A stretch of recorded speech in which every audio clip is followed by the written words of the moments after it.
Półtorej godziny temu do sądu w Santa Maria przyjechał Michael Jackson, po raz kolejny oskarżony o kontakty seksualne z nieletnimi. Tym razem jednak gwiazdor stanie przed amerykańskim wymiarem sprawiedliwości. Michael Jackson, który już po wyjściu sprawy na jaw kilkakrotnie powtarzał, że nie widzi nic złego w spaniu z dziećmi, nie przyznaje się do molestowania 12-letniego chorego na raka chłopca.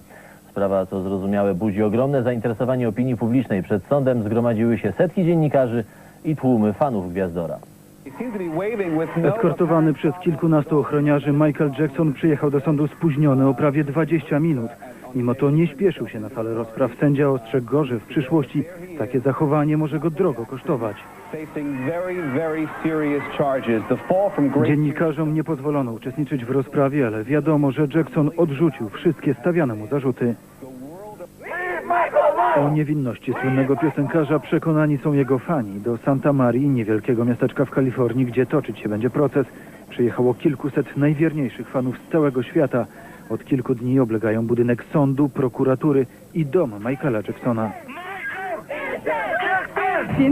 Na pewno jest niewinną, przecież tak bardzo troszczy się o dzieci i biednych ludzi. On nie potrafiłby zrobić czegoś takiego, to taki wrażliwy człowiek. Ci ludzie chcą tylko pieniędzy. Niemniej liczna jest grupa dziennikarzy, którzy relacjonują proces gwiazdora. Swoje ekipy przysłały tu stacje telewizyjne z obu Ameryki i Europy. Przyjechaliśmy tu, bo to największa tego typu historia od bardzo długiego czasu. Za molestowanie chłopca poniżej 14 roku życia Michaelowi Jacksonowi grozi kara 24 lat więzienia. Piosenkarza broni sztab najlepszych amerykańskich adwokatów. Zdaniem ekspertów mają oni duże szanse na doprowadzenie do uniewinnienia gwiazdora. Jacksona oskarża tylko jedno dziecko. Cała sprawa zostanie więc prowadzona do podważania jego wiarygodności. Sam Michael Jackson sprawia wrażenie, jakby nie do końca zdawał sobie sprawę z tego, jak poważne ciążą na nim zarzuty. 3 tygodnie temu w wywiadzie dla telewizji CBS powtórzył, że nie widzi nic złego w spaniu z dziećmi w jednym łóżku. Ludzie ciągle myślą o seksie. Mój umysł nie działa w ten sposób. Kiedy widzę dzieci, widzę twarz Boga. Dlatego kocham je tak mocno, powiedział. Tego rodzaju wypowiedzi sprawiają, że Jackson pogrąża się jeszcze bardziej. Wielu Amerykanów jest przekonanych, że powinien zostać skazany. Na pewno jest winny. Ma poważne kłopoty, ale zasłużył na to. Choć zdjęcia z Santa Marii mogą sugerować coś innego, fani powoli zapominają o Jacksonie. Jego najnowsza płyta sprzedaje się fatalnie. Cezary Grochot, Fakty. Gwiazda pojawi się dziś w sądzie w miasteczku Santa Maria. Tamtejsza policja przygotowała się na jego przyjazd tak samo jak na demonstracje antyglobalistów. W Santa Maria największym problemem może być jednak miłość. Policja boi się, że tysiące fanów Michaela Jacksona mogą zbyt entuzjastycznie okazywać mu swoje uwielbienie. Jego pierwsza wizyta w Santa Maria zmieniła się w wielką demonstrację wielbicieli króla popu. Michael tańczył na samochodzie, fani wiwatowali i wszystko przypominało bardziej majówkę niż poważną rozprawę sądową. Tak będzie zapewne i tym razem. Jackson jest oskarżony o molestowanie seksualne 14-letniego chłopca. Media na świecie poświęcają wizycie Michaela w sądzie. Michael Jackson przed sądem w Kalifornii rusza najgłośniejszy proces Ameryki. Czy gwiazdor zostanie skazany? Więcej już za kilka minut. To są prawie tak wielkie, jak wielka jest jego sława. Rusza proces Michaela Jacksona. Król popu jest oskarżony o seksualne molestowanie chłopca. Muzyk twierdzi, że jest niewinny. Oskarżyciele, że mają twarde dowody. Amerykę czeka wielki spektakl. Być może przyćmi on wszystko, czego do tej pory Jackson dokonał na scenie. Anna Czerwińska. Pedofil czy gwiazda pomagająca dzieciom? Półtorej godziny temu Michael Jackson przyjechał do sądu w Santa Maria. Od wczoraj czekał na niego tłum fanów. Oni nie mają wątpliwości. Rzuciłem pracę, by tu być. Nie ma nic ważniejszego. To nie jest koncert czy cyrk. To próba zrujnowania drugiemu człowiekowi życia. Dziś sąd zaczyna kompletować ławę przysięgłych. Potrwa to około miesiąca. 12 przysięgłych zostanie wybranych spośród 750 osób. Proces będzie relacjonować 1000 dziennikarzy z całego świata. Kilka stacji telewizyjnych zatrudniło nawet aktorów i po każdej rozprawie będą rekonstruować sądowe wydarzenia. To Michael Jackson. Wszyscy go znają. Tu w Ameryce i nie tylko. Jego sława sprawia, że przed sądem mamy morze kamer. Ludzie mówią o cyrku, ale wszyscy będą to oglądać. Matka 15-letniego dziś chłopca twierdzi, że Jackson na swoim rancho Neverland w Kalifornii molestował jej chorego na raka syna. Miał się przed nim obnażać i pokazywać mu zdjęcia pornograficzne. Jeden z najsłynniejszych i najdziwniejszych piosenkarzy na świecie, któremu postawiono 10 zarzutów, podkreśla, że jest niewinny.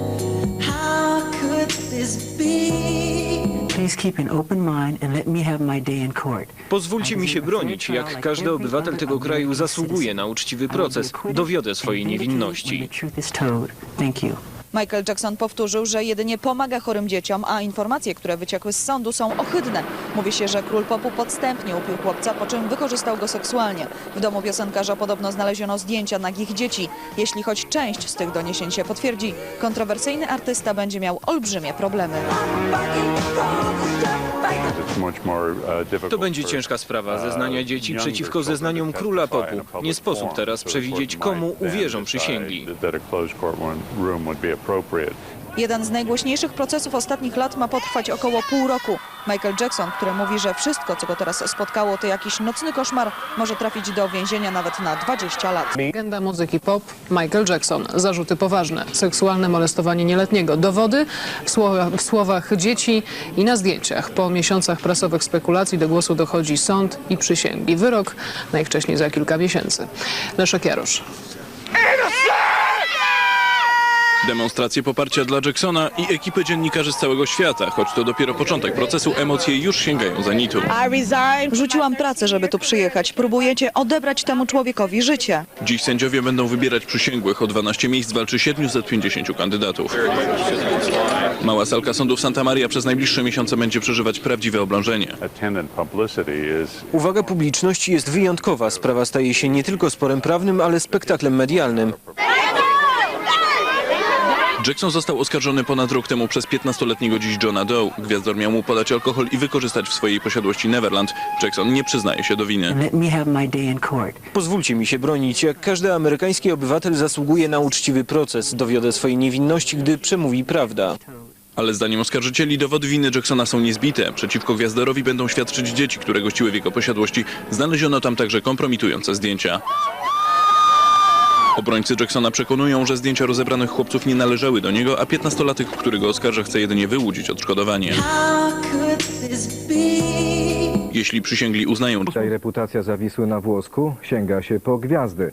Oskarżony o molestowanie seksualne chłopca Michael Jackson chce wezwać na świadków obrony wielkie nazwiska show biznesu i sportu.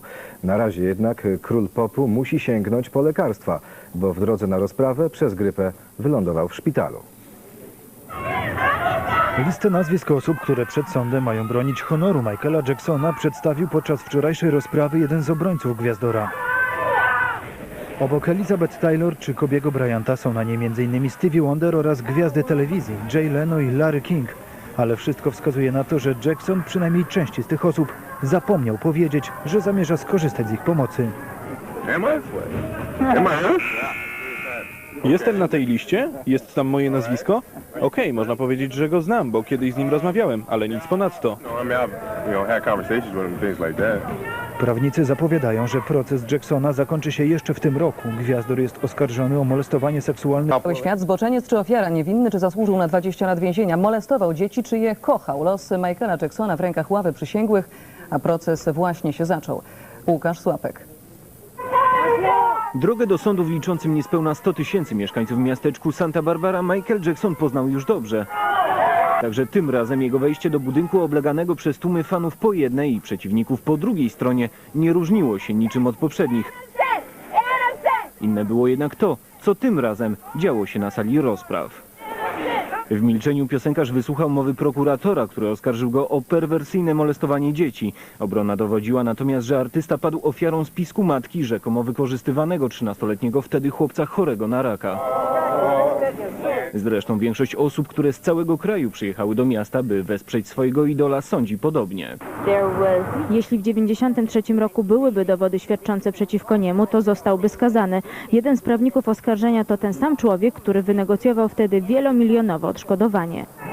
Obrońców Jacksona czeka niezwykle trudna batalia. Prokurator okręgowy zapowiedział już, że zeznanie obciążające muzyka ma złożyć rzekomo molestowany przez niego dziś 15-letni chłopiec. Ma być niemal tak jak w filmach. Sensacyjna opowieść nastolatka obnażająca zepsucie i perwersyjne zachcianki 46-letniego gwiazdora. W to wierzą nieliczni. Przyszłam, by wspierać ofiarę Jacksona. Takich jak ja jest niewielu. Nawet gdyby oskarżycielom nie udało się udowodnić, że Jackson wykorzystywał na swoim rancho Neverland małych chłopców, to i tak ciążą na nim jeszcze inne oskarżenia.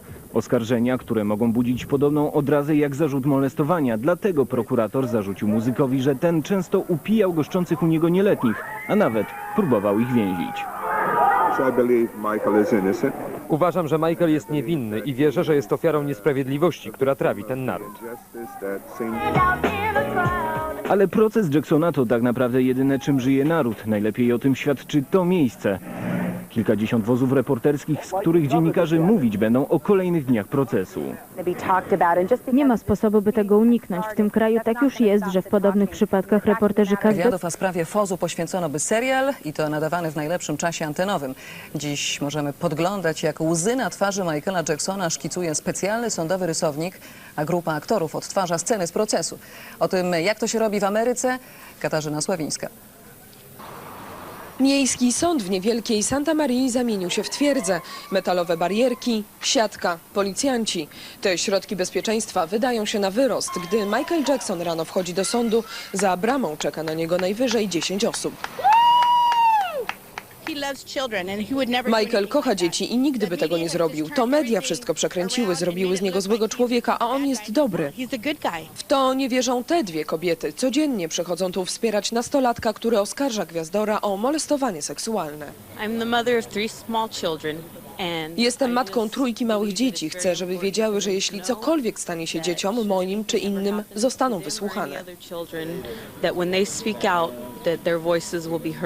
Gapiów jest tak mało, że do każdej osoby ustawia się niemal kolejka dziennikarzy. Tych akurat w Santa Marii nie brakuje. Przed sądem wyrósł las kamer i anten satelitarnych. To jest bardzo ważne dla Meksyku, jest tam bardzo popularny, dlatego tu jesteśmy. Podobnie jak setki innych dziennikarzy z całych Stanów Zjednoczonych i ze świata, którzy całe dnie spędzają na parkingu przed sądem. Do sali wejść może tylko kilkudziesięciu szczęśliwców. Czasami jest bardzo ożywiony. Dzisiaj Michael nawet trochę płakał, osuszał twarz chusteczką. Mona Edwards rysuje to, co dzieje się na sali sądowej. Wczoraj zeznań na niej odmówił Brytyjczyk Martin Bashir, autor dokumentu, od którego wszystko się zaczęło. Michael Jackson, przytulony do 13-letniego chłopca, pytał w nim, co złego jest w spaniu z dziećmi w jednym łóżku. Kamery do sądu wstępu nie mają, ale przebieg procesu można śledzić w telewizji. Wszystkie role odgrywają aktorzy. Telewizja E! co wieczór przygotowuje półgodzinny program. Robert Valeo nie musi nawet włączać telewizora, by wiedzieć, co się dzieje. Mieszka dokładnie naprzeciwko sądu i ma już dość zamieszania. Po co tu tyle środków bezpieczeństwa? Nie ma przecież żadnych zamieszek, nic się nie dzieje, jest spokojnie. Ulica ożywia się, gdy gwiazdor opuszcza sąd. Jackson pozdrawia gapiów, którzy po południu są i liczniejsi, i głośniejsi. Chwilę później wszyscy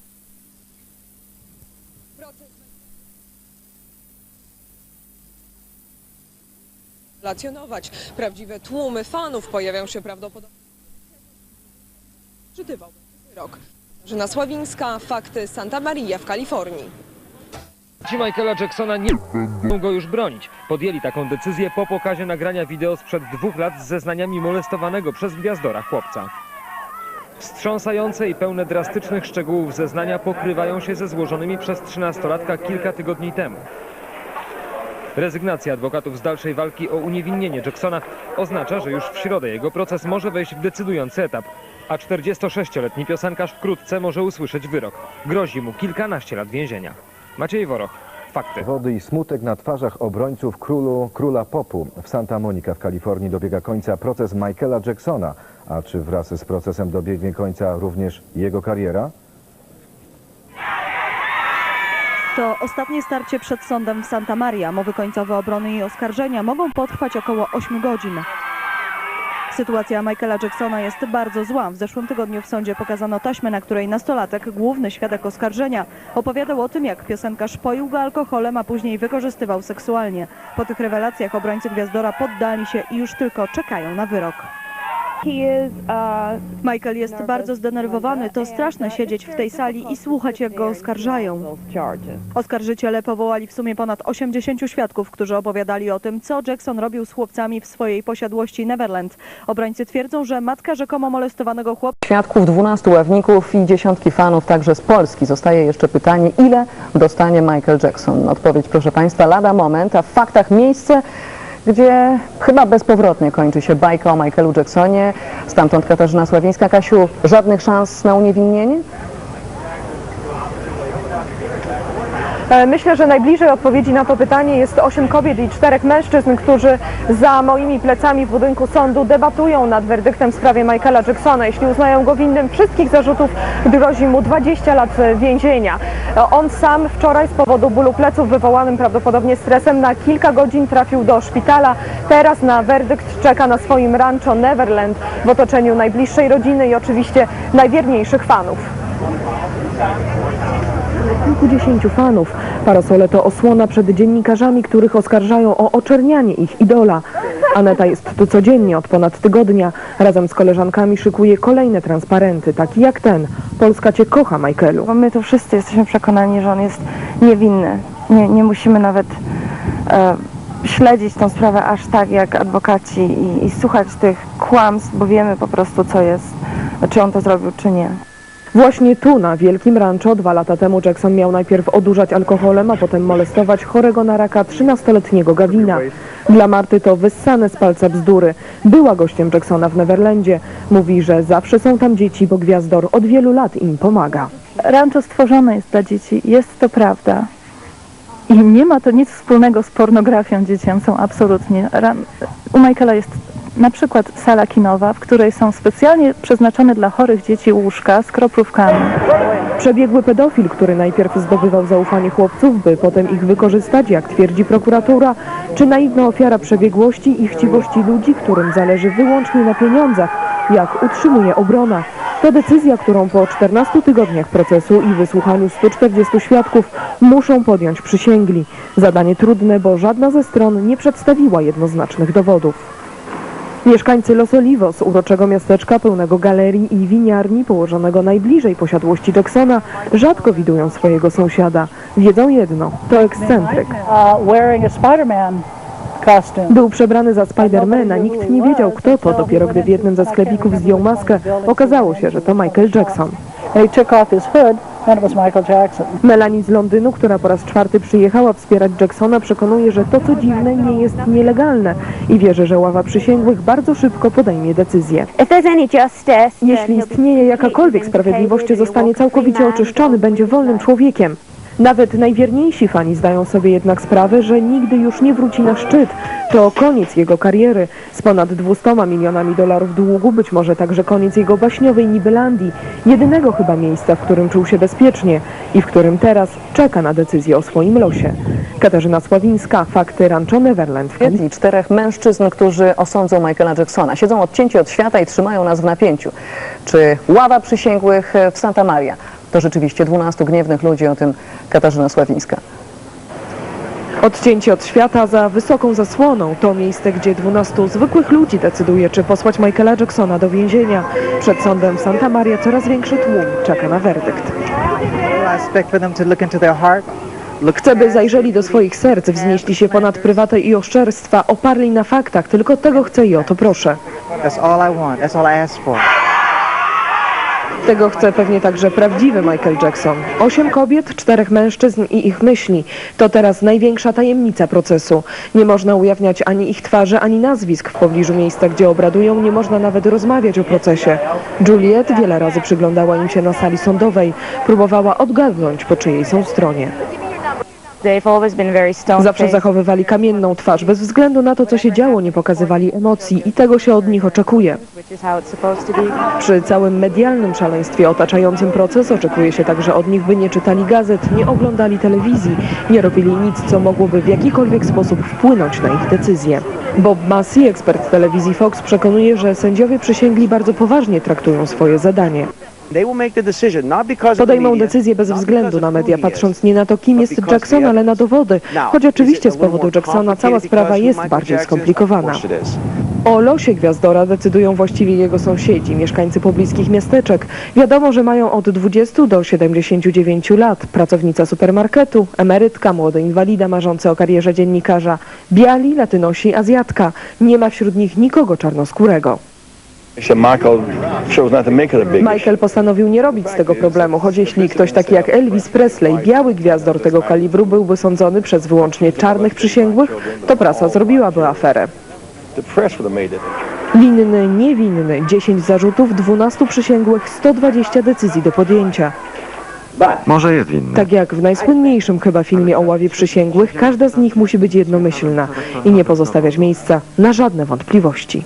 Wszyscy byli tak przekonani, że zacząłem mieć wątpliwości. Im dłużej ława przysięgłych zastanawia się nad werdyktem, tym większe szanse, że jednomyślnej decyzji nie podejmie. Dla Michaela Jacksona oznaczać to może nowy proces.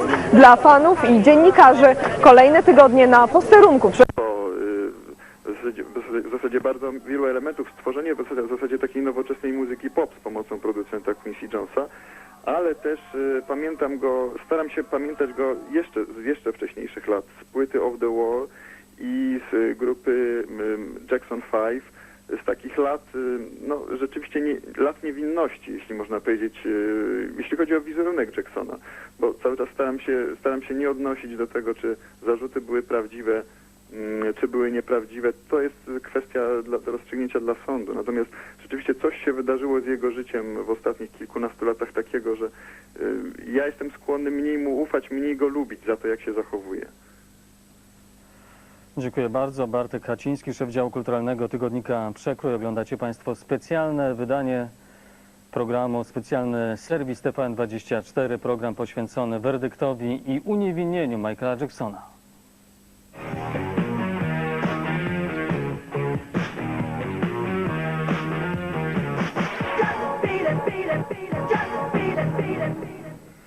Namyślali się ponad tydzień i ostatecznie orzekli, Michael Jackson jest niewinny. Tak brzmi werdykt ławy przysięgłych. Połączyliśmy się teraz z Bartoszem Węglarczykiem, dziennikarzem Gazety Wyborczej, byłym korespondentem tej gazety w Stanach Zjednoczonych. Witam pana.